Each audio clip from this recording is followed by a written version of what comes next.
राज्याचे उपमुख्यमंत्री अजित पवारांच्या अकाली निधनानंतर त्यांच्या पत्नी सुनेत्रा पवार राज्याच्या उपमुख्यमंत्रीपदी विराजमान होणार आहेत। अजित पवारांच्या पत्नी सुनेत्रा पवार या आज उपमुख्यमंत्री पदाची शपथ घेणार आहेत। आज संध्याकाळी 5 वाजता सुनेत्रा पवारांचा शपथविधी हा होणार आहे। ते राज्याच्या पहिल्या महिला उपमुख्यमंत्री असतील।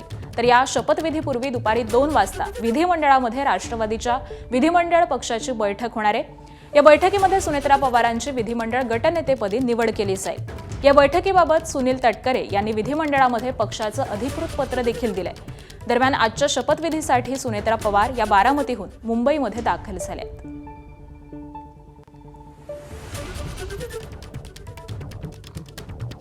आणि सुनेत्रा पवार यांच्या आतापर्यंतच्या कारकिर्दीवरती ग्राफिक्सच्या माध्यमातून एक नजर टाकूयात।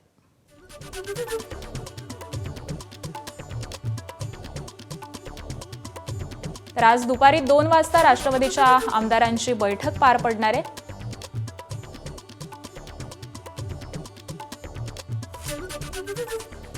आणि विधिमंडळ पक्षाच्या नेत्याची निवड होण्याची देखील शक्यता आहे। आणि याच सगळ्या संदर्भामध्ये आपण चर्चा करूयात आमचे प्रतिनिधी मंदार गोंजारी यांच्यासोबत।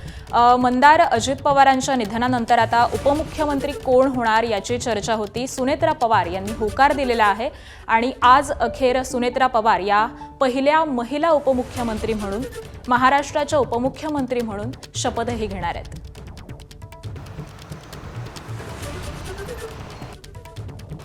सुनेत्रा पवार ह्या उपमुख्यमंत्री बनणार हे तर निश्चित झालेलं होतं काल। मात्र ज्या पद्धतीने हा शपथविधी सोहळा होतोय त्याची चर्चा आहे। अजित पवारांचा मृत्यू होऊन 3च दिवस झालेले आहेत आणि अतिशय घाईमध्ये हा उपमुख्यमंत्री पदाचा कारभार सुनेत्रा पवार यांच्याकडे सोपवण्यात येतो आहे।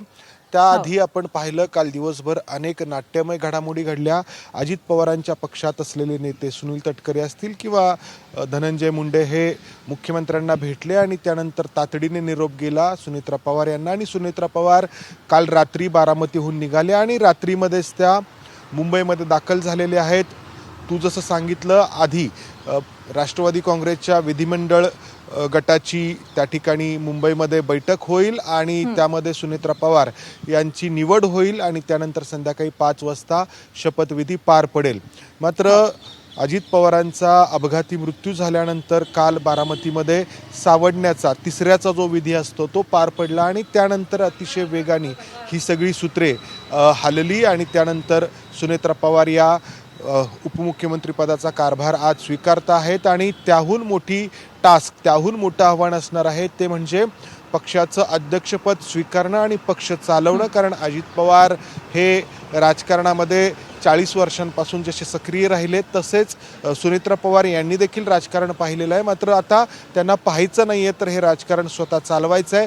ही 2 मोठी आव्हानं त्यांच्यासमोर असणार आहेत। आणि हे सगळं होत असताना दुसरा राष्ट्रवादी काँग्रेस जो पक्ष आहे शरद पवार यांच्या अध्यक्षतेखालचा, तो मात्र या सगळ्या प्रक्रियेपासून, या सगळ्या निर्णय प्रक्रियेपासून दूर असल्याचं कालपासून आपण पाहतो आहोत।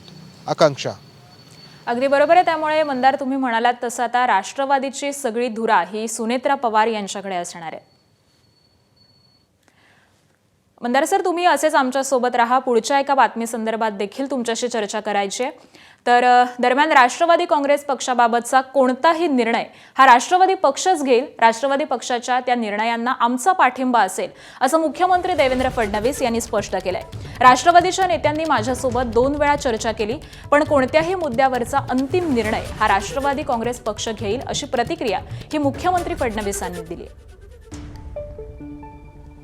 कुठलाही निर्णय जो काही घ्यायचा असेल तो राष्ट्रवादी काँग्रेस पक्ष घेईल आणि राष्ट्रवादी काँग्रेस पक्ष जो निर्णय घेईल त्याच्या पाठीशी आम्ही उभे राहू, सरकार म्हणून आणि भारतीय जनता पार्टी।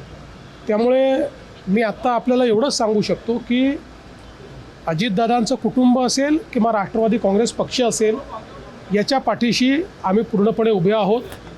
त्यांचे जे काही निर्णय होतील त्या निर्णयांना योग्य ते समर्थन आमच्याकडनं असेल। एबीपी माझा, उघडा डोळे बघा नीट।